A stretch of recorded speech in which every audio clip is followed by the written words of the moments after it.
Action.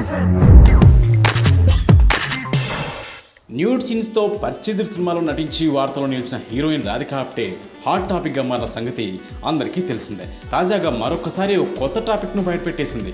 ఈ hot సుందరి ఓ హిందీ వెబ్సైట్కి ఇచ్చిన ఇంటర్వ్యూలో తనను చాలా ఏళ్ల కిందట ఒక సౌత్ హీరో ఫోన్ చేసి తన రూమ్కి రమ్మన్నాడని, చాలా అసభ్యంగా మాట్లాడాడని చెప్పింది. అలా వెధవేషాలు వేసిన హీరోకి గట్టిగా క్లాస్ పీకానంది.